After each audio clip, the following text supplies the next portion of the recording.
Surreal. Surreal is the word of the day today.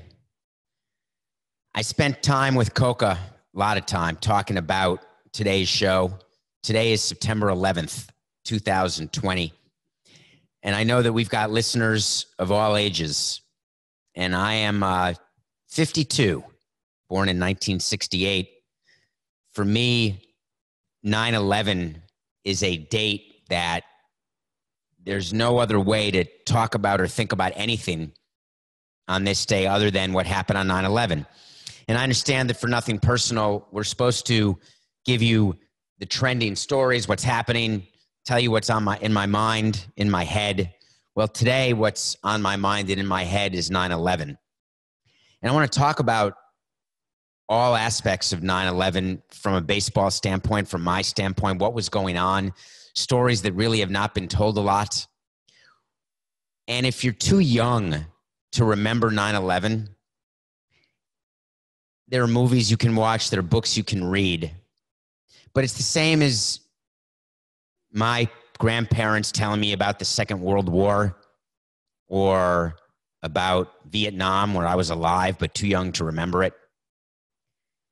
If you didn't live through it and have memories of it, it's hard to be brought back into that, and it's hard to have interest. So the discussion was, is this a show that people want to hear? And the reason I think it is I want you to know what goes on when you run a team, when something happens that you can't possibly have ever been prepared for, and what it means when you are in a position of leadership where you have to be unemotional and you have to be all business in a day and in a time period that was surreal to the point that nothing will ever match that, God willing. And you know, from nothing personal, we've talked about the day that Jose Fernandez died, the day that other horrible events have happened, or the day that other memorable events have happened. But in my career, and frankly, in my life, there's never been a day like 9/11, 2001. It's been 19 years. Kids are already in college who were born after 9/11. Ancient history, some people may say, but believe me, it's not. That day started, let me set the stage for you, Tuesday. It was a Tuesday. September 11th was. Baseball, you know, has quarterly meetings. I was the executive vice president of the Montreal Expos. The Expos were playing in Florida, ironically. The hotel that we would stay at when we came to Florida was in Fort Lauderdale, because back then the Marlins played at Pro Player Stadium, where the Dolphins still play. And so instead of staying in Miami, teams would fly in and out of Fort Lauderdale and stay at Fort Lauderdale hotels. The most commonly stayed at team hotel back then was a Marriott on the 17th Street Causeway. So if you go to, I don't know if it's Southeast 7th Street or Northeast 7th Street, after 18 years in Florida, I still haven't figured out what's SE versus NE versus SW versus NW. Haven't figured it out. But there was a Marriott hotel there. That's where the team would stay. I was not with the team that day. I was in Milwaukee, Wisconsin on Tuesday morning, September 11th, 2001, because the next day was going to be an owners meeting. And as executive vice president of the Expos, I went to all owners meetings. Jeffrey Loria was the owner of the Expos. He was not in Milwaukee yet. And I flew to Milwaukee a day early. Meetings start Wednesday and go Wednesday, Thursday, the 12th and 13th of September. So I went in a day early because I had family there. And so I'm not a golfer. You know that. The last time I actually played golf was for Conin's 50th birthday in Scotland, however many years ago that was. Haven't played since.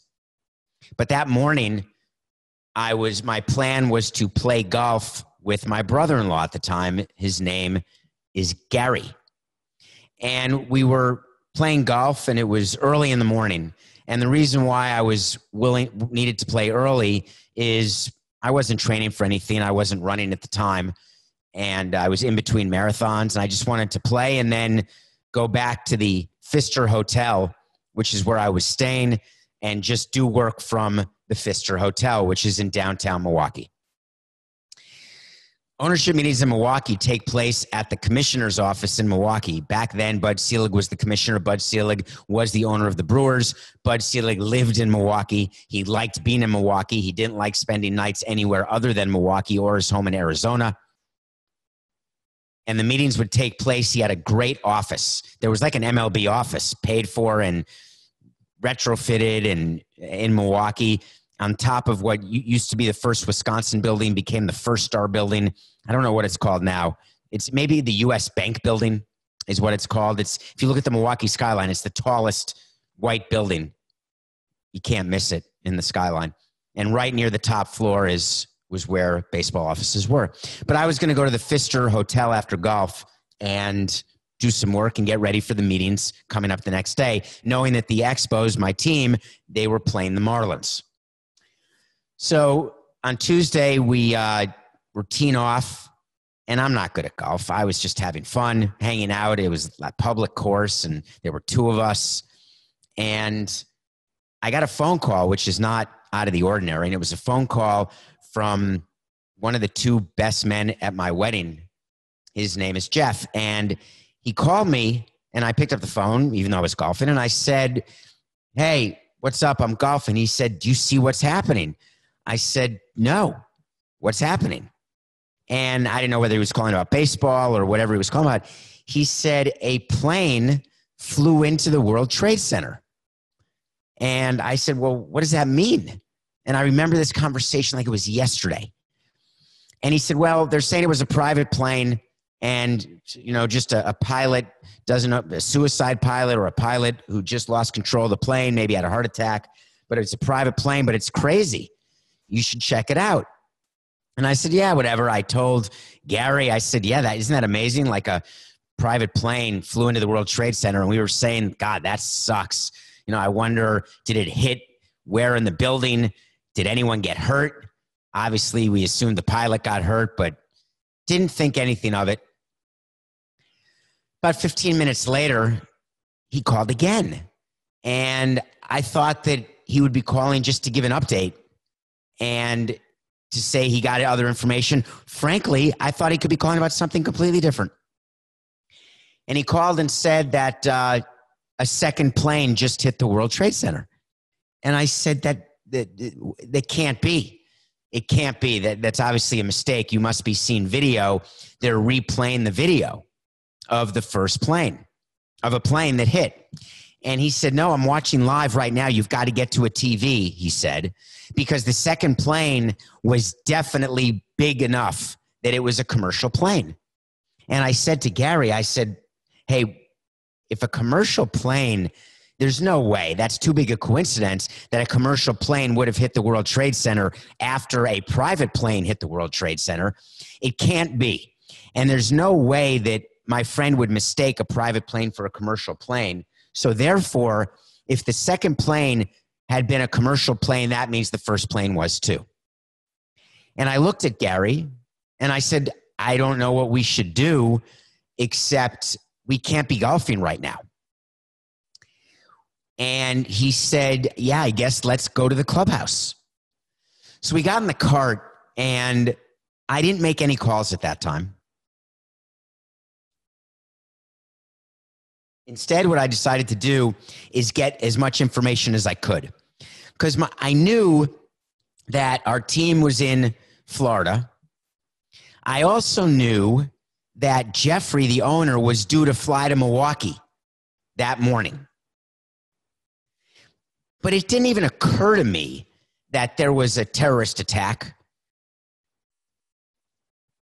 What occurred to me is I had to confirm that commercial planes were hitting the World Trade Center. So I went into the clubhouse, and every TV in the clubhouse, it was live on all the morning news shows. And they kept showing it over and over again of what happened. And then they showed someone saying there's a chance the World Trade Centers could collapse. And my brain immediately shut off because I stopped thinking about what happened and immediately went into what's about to happen and what I need to do. First thing I did is called my wife, who worked at a school in New York City on the Upper West Side. Couldn't reach her. Could not get through. And I thought it was strange that cell phones were down because I couldn't reach anyone in New York. The second call I made was to our owner. And I said, Jeffrey, are you watching what's happening? And he's not up in the morning, but I knew he'd be up in this morning because he was flying to Milwaukee. And he was driving to meet Fred Wilpon, the owner of the Mets, and fly with Fred Wilpon from New York to Milwaukee. And Fred Wilpon would leave from Long Island, so he was driving from New York City to Long Island. I finally was able to reach him when I couldn't reach anyone else. And I said, Jeffrey, stay tuned, but something's going on here. And he told me that he wasn't going to make the plane because they were stopping people from crossing the bridge. He would have to cross what is now called the RFK Bridge, what used to be called the Triborough Bridge. And he said, I got to call Fred. I'm not going to make the plane. I can't make him wait for me. And he was saying, I got to get a different plane. I got to figure out how to get some more. I said, Jeffrey, hold on, because if what's happening is what I think is happening, there aren't going to be any meetings because no one's going to be traveling. My next call was to the commissioner's office because I was in Milwaukee. I was one of the few people from a team who was in Milwaukee early. I called the commissioner's office and I said, and Rob was there, Rob Manfred, the current commissioner, who was then head of labor. Bud Selig was there, as well as the president of baseball. And I called and I said, are you guys watching this? And they said, yeah. I said, well, what do you want me to do? I'm coming into the office. I didn't know what to do other than my first instinct was, you've got to go and be with people because decisions are going to have to be made. And I'm responsible for a baseball team and we're responsible for an industry. And there's a chance that we are all under attack. You have to remember the way that morning worked is that planes hit the World Trade Center. The next thing we knew, a plane was being flown into the Pentagon. And the next thing we knew is that a plane had been hijacked and was flying in the air. And there was a question, are they going to shoot the plane down? That ended up being United Flight 93 that was brought down by its passengers who stormed the cockpit and forced that plane to the ground in a field, killing just themselves and nobody on the ground. All of these things are going on at once where you're wondering, what's next? What city's next? Are we safe in Milwaukee? Is New York about to be bombed? There were fighter jets in the air in New York. I remember being told that. In any case, I remember getting into the car, went to the Pfister, quickly showered with the TV on, and then walked the 3 blocks.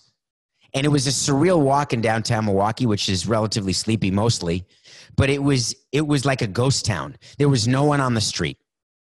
And I walked the 3 blocks down Wisconsin Avenue into the commissioner's office and sat in the office with Bud Selig and Rob Manfred. And we were watching, and the World Trade Centers collapsed.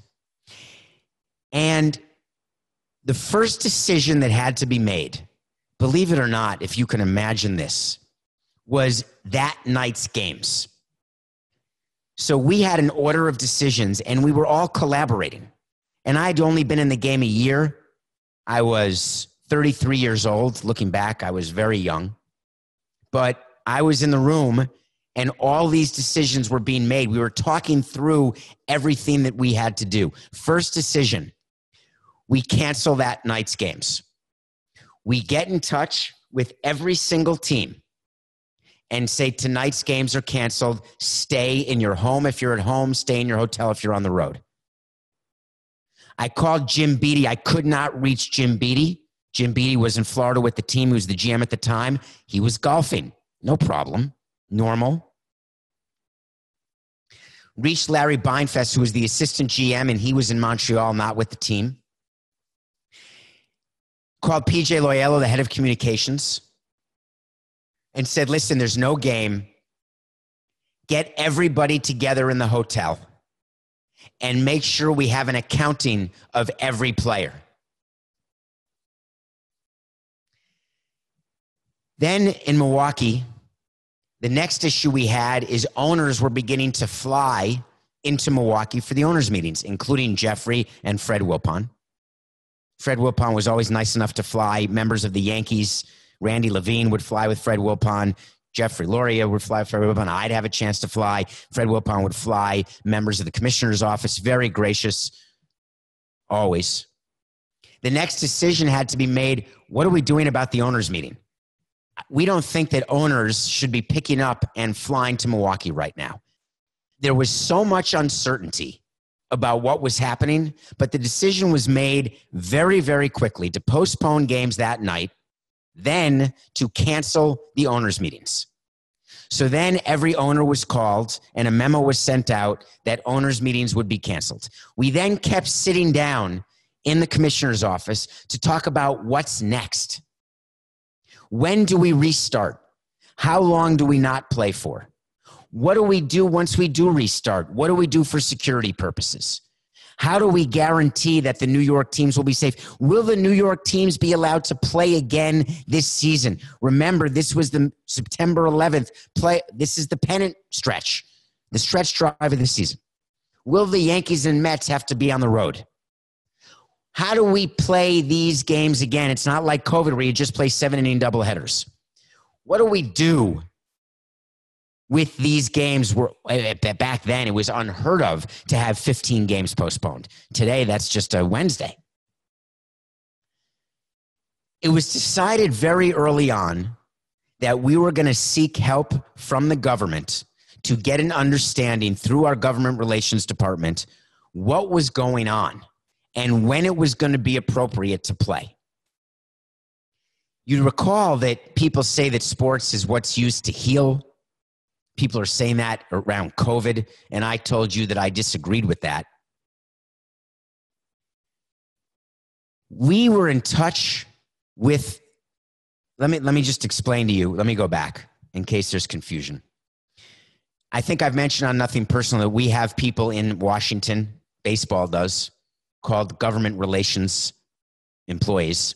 It's a whole department made up of people whose job is to be in touch with people on both sides of the aisle in order to further the interests of our industry. They're like lobbyists, meaning they speak to Democrats, they speak to Republicans, they support Democrats and Republicans. As owners, we all support Democrats and Republicans. As presidents of teams, it is our job to make sure that we are being supportive in every way, including financially, because when it comes time that baseball needs something as an industry or teams need something, that we've got the relationships. It's also a way to get in touch immediately with congressmen, senators, the president. There's no way we were going to get to speak to George Bush, but we knew we'd have an opportunity to speak to other people in Washington to get an idea of what, remember, there was a big connection between George Bush and baseball. He used to be an owner of the Texas Rangers before he was president. So we had a great relationship with him. George Bush was the president, and when we were at the White House in 2003 after winning the World Series. Just a very good relationship with him. But there's no way we're going to reach him to talk about what to do. So we decided that we were going to postpone games for 3 days, a series, and we'd start again Friday.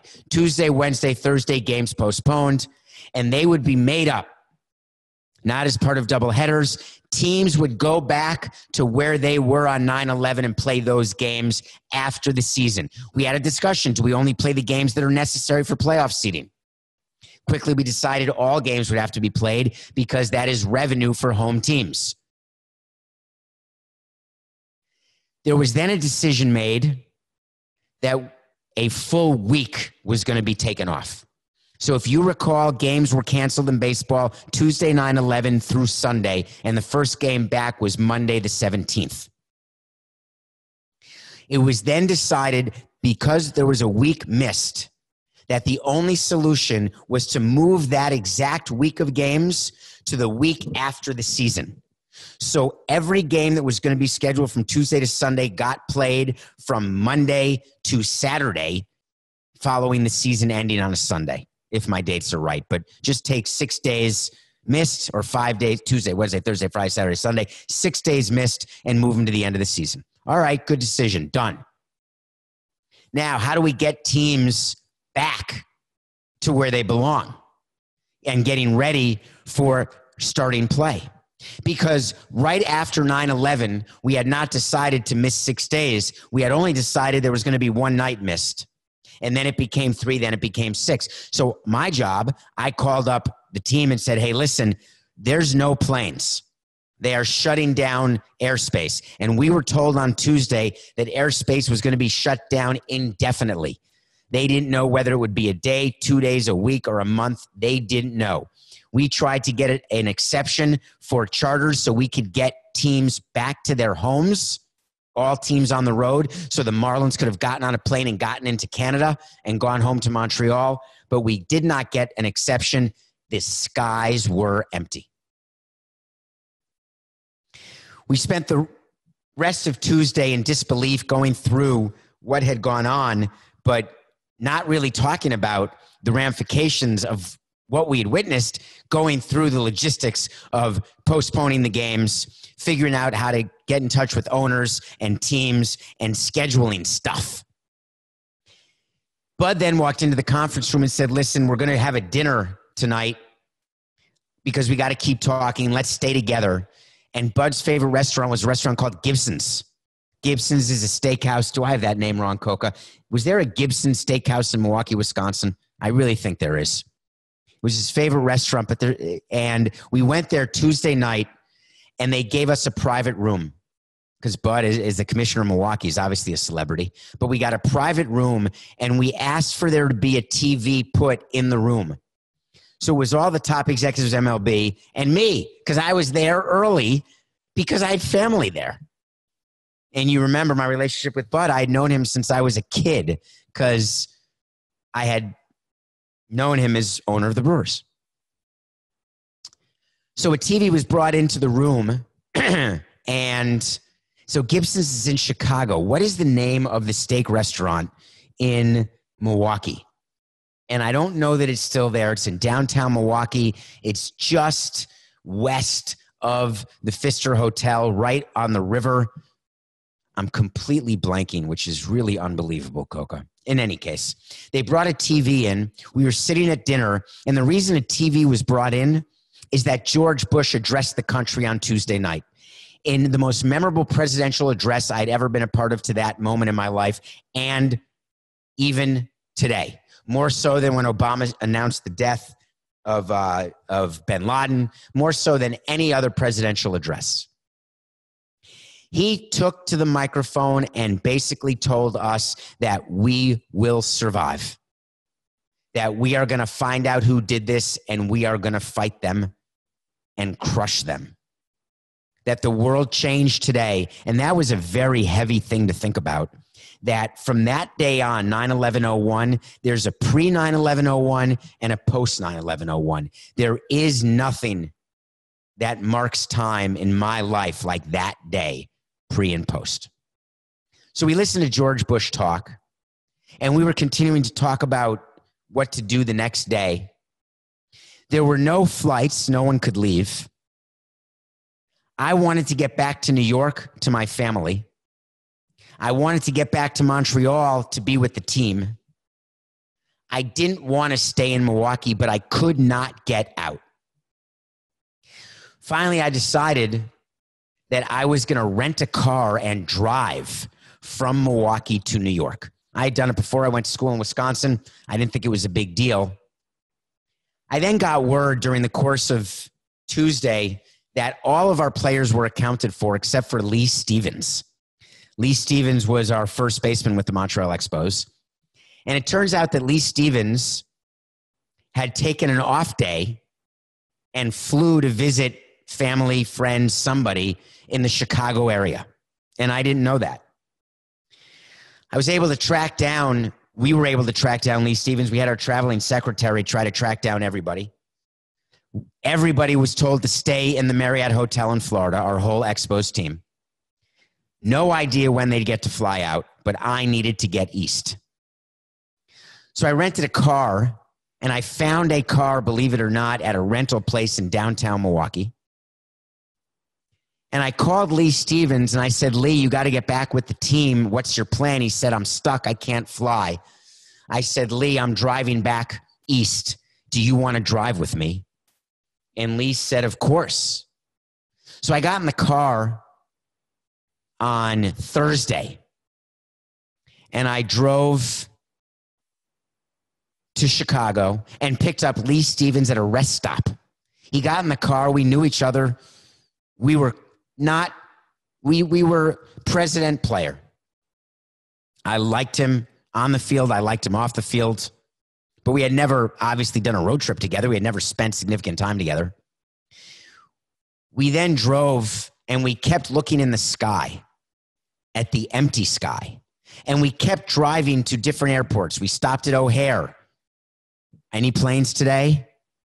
Kept calling the travel agent. We then made it to Detroit. Can we fly out of Detroit? We spent the night. Lee Stevens and I ended up on a road trip. We got back. We crossed the George Washington Bridge, where I was going to drop him in a car that was going to drive him to Montreal while I stayed in New York City. Lee Stevens and I drove across the George Washington Bridge, and it's a moment I will never forget, because when you drive across the George Washington Bridge on a clear day, you can see the World Trade Centers, and they were gone. And I remember thinking to myself, what was going to be life in the city, and what role would sports play? Is it even going to happen? And it was so important back then to take our role and make sure that we were respectful of what had happened, but that we made it clear that we were not going to let terrorists stop us from living our lives. And that whatever we had to do, baseball was coming back. And I remember clear as day when we got permission for the games to restart, and that there would be a game in New York City that the Mets would host. And I remember the concern that the Mets had, that all teams had, about going back into a ballpark, the concerns about what could be coming next, the reality of visiting teams going to play in New York, worried for their safety, their families worried for their safety. As I think back to all the decisions that were made that day, from an industry standpoint and from my personal standpoint, I think about one of the things that I could definitely do differently. I do that a lot, right? When you are in a position where you lead an organization, you have no choice but to do self-evaluation. And the reason I feel that is there's too many people who are not going to give it to you straight. And they'll tell you, hey, that was good. Hey, way to go. Hey, that decision worked out. Because they think it'll help their career, or they don't want to second guess someone in a position of authority. But if you're really good at self-reflection and you are honest about what you are good at and bad at, what you do right and what you do wrong, and you evaluate the decisions you make, standing outside yourself. Here's an example of what I do, and this sounds surreal. I literally step outside my body and I watch myself executing on decisions that I had made. And then as I'm watching myself execute these decisions, I evaluate those decisions and think about what could have gone better for me, knowing the result of my decisions. On 9/11, I feel as though I got the order wrong. I tried to reach the family, tried to make sure my daughter was in school, tried to make sure there was figuring out how the kids were being picked up, 2 kids at the time. Knowing that my wife worked at a school, it didn't even occur to me that there was a chance that there were kids in school in New York City whose parents worked at the World Trade Center. It didn't even occur to me that all of the people who I knew in New York, because that had been my home from 1974 to 2002, I still lived in New York. I had a place in Montreal, but I commuted quite a bit. It didn't occur to me to ask, what's happening in the city? Because I was in Milwaukee. I was so focused on my own little area of baseball, so focused on the Expos and how to figure out what to do with the players, how to get in touch with the owner, how to get in touch with the commissioner. My first reaction to 9/11 was about me and what I needed to do. And I'd only been in the game at that time. It was September of 11 for under 2 years. I hadn't developed into the executive that I eventually became. And while I always have taken a position that I do things without emotion and that I'm the one you come to solve problems and take care of all logistics, there are certain times in life where if you're going to play that role, you can do it, but you can't be obvious about it. Meaning you've got to let people know that there are going to be times when you're not going to be a robot. That you're going to, and I'm not saying that you have to show false emotion. What I'm saying is that you have to show proper priority. I never even asked my wife about the kids in her school, some of whom lost parents that day. I didn't ask any of my friends who were on Wall Street. I didn't think, who is this impacting directly? I was too busy worrying about how it impacted me. That level of selfishness, while it may lead to positive results, either financially or logistically, was a level of selfishness that did not make me feel good. Other times being selfish is fine and it makes me feel fine. But at that moment, I was wrong and I didn't think about it till I reflected after the fact. If I could do one thing differently on 9/11, I would have made sure that baseball was not number one. And I didn't. I always thought of baseball as this serious vocation and an avocation. I thought of baseball as the center of the universe. We were the sun around whom all sports and all other businesses and anyone else revolved around. Everyone wanted to be me and do what I did and be in my shoes. And I took great pride in having those shoes. I think back on it now and I realize that those shoes are pretty much one size fits all. I did nothing spectacular to deserve to be the president of a team or to take care of things or to be in the middle of things on 9/11. It was just dumb luck and dumb circumstance. I certainly took advantage of the opportunity that I was given. But there's some times when more important things are happening. And not understanding the weight of 9/11, I look back and cannot figure out how I could have missed it that much. It became pretty clear a month later when we played the Mets in rescheduled games, and we were in the park the day that the first push into Iraq, it was the start of the Iraqi war, as I recall. And we were watching on a little tiny crappy TV in Shea Stadium, or in Shea Stadium back then it was, outside the clubhouse with the security guard. And I was asking the security guard that day, I think it was someday in October, because the season was lengthened, as I said, are we safe here? I felt so unsafe And I felt so guilty to feel unsafe because I hadn't risked my life in 9/11. I wasn't a first responder. All I was a team executive in baseball. And I counted on other people to make me safe at a time when before 9/11, it never even would occur.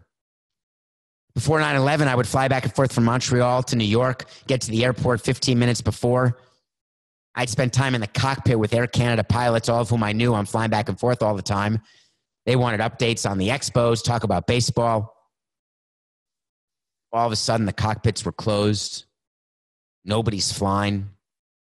I just felt small. One of my big memories of 9/11 is feeling so small and so out of control, which is really hard when you're a control person, when you're always in control. And I think about 19 years later, that hasn't changed. I'm a complete control type A person. I've never felt more out of control than I did on 9/11 and its aftermath. When you think about what our role is as a sports team and industry, it's so easy to get swept away in self-importance. But on the other hand, so many millions of people use sports as their escape. And escape is what was needed after 9/11. It's so different than it is now, where COVID is causing people to be apart and quarantined. And what people are craving is physical contact. They're craving seeing their relatives, hugging their relatives, their friends, something as simple as a dinner or a walk, longing for normalcy. After 9/11, it was actually quite different. There was no virus. There was comfort in groups and in numbers. All anyone wanted to do was not be alone. Families wanted to be together. Friends wanted to be together. Teammates wanted to be together. Fans wanted something to do other than think about the reality that we were at war, or that terrorism could hit so close to home, or that it was possible to be on an airplane and have that plane be flown into the World Trade Center, that it was possible that a building like the World Trade Center, the most iconic building, I'm sorry, Empire State Building, I'm sorry, Sears Tower. The World Trade Center was the single most iconic building in the entire United States, hard stop, period. Is it possible that that building could fall? Let's talk about it together. Let's heal together. We needed that moment of love. And we were just cocky enough in baseball to believe that we could be a part of that. After the fact, I can say we were. Mike Piazza's home run is the second or third most memorable home run that I ever recall seeing in baseball, in my mind. I've never rooted for the Mets because I've always been in the National League East. I believe, and Coca, I may be wrong, I believe the Mets played the Braves when Mike Piazza hit that home run. I never liked it when the NL East would play each other because someone had to win. On the other hand, glass half full, someone had to lose. But I remember that day, clear as day, rooting for the Mets, and Mike Piazza hits that home run, and it was as though time stood still. It was as though for that moment, everything was okay and that the future was going to be fine. We didn't know back then. This is 19 years ago only. We didn't know what the future was. You want to talk about today? It's the same thing, but it's not terrorism. We don't know what the future is. I'm scared. It's okay to be scared. Are we always going to be wearing masks? Will we ever get to hug each other again? Will we ever go to bars or restaurants? Will we ever feel comfortable going to concerts or stadiums? Being in large groups? What will be with the economy? What will be with the election? There's so much uncertainty right now. People are scared. The feeling after 9/11 was a fear that not only was life different as we knew it, but even worse. Life would never, ever return, because in the back of everyone's head, there would always be the possibility of another terrorist attack. How do you eliminate terrorism? You can stand up like politicians did and say, we're gonna fight them, we're gonna get them, we're gonna kill them. You kill one, four grow. It was like living in Homeland, the series. Baseball for us was always 3 hours a day that we could give to our fans. For us, we treated it as a 24-hour-a-day job, but for 3 hours, we've got you. I feel as though during COVID, sports is not doing that because it's different. It can't do that. How can sports be used to heal something where people are not understanding what the scab or the hurt is? There is such divisiveness over COVID, over what's going on. Back in the days of 9/11 and the days following, there was no divisiveness. Everyone was very clear that safety of our nation and of our people was the primary number one, number two, and number three issue. Everyone looking out for each other. When you see something, you say something. A lot has been written about, a lot has been spoken about 9/11. A lot of movies, a lot of books. I would ask you not to forget about it, because there are people right now who are in their 20s and 30s whose parents passed away in 9/11. There's people whose lives were impacted and will never be the same, no matter how much they try. One of the movies about 9/11 that I would like you to see is called World Trade Center. World Trade Center is directed by Oliver Stone and starring Nicolas Cage. I think it came out in I'm going to say in the 2008 range. And it's about two Port Authority cops and what happened the day of 9/11 and after 9/11 when they were trapped in the rubble. I don't know if I can properly explain to you what went on in the days after with the smoky rubble. Thank you, Coke. It's 2006 for World Trade Center. The reality is that the smoke and eeriness of the World Trade Center in rubble, both towers, didn't last a day or a week. It was months. Years. It's still there in my mind when I go there to the World Trade Center, to the museum. If you've not been to the museum, you should go. It is the hardest, second hardest museum behind the Holocaust Museum I've ever been to. Most difficult to go through. This movie does a really interesting job on a subject that is very close to home, but also speaks to people who are in different parts of the country who may have different memories of 9/11, or speaks to younger people who may not even remember 9/11, or to people who weren't born. It gives you an idea of the horror that was that day. It's called World Trade Center from 2006 with Nicolas Cage. Do a favor for people who gave up their lives for others. You want to talk about being on the front line or fighting for your country or fighting for your right to vote, fighting for equality.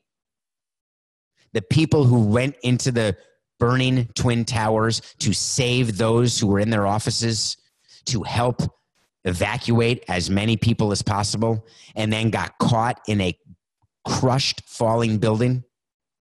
Just think about them when you're watching the movie and be thankful for the opportunities that we all have because people are so selfless. Today is September 11th, 2020. And I made a promise that day that I will not break. I will always remember 9/11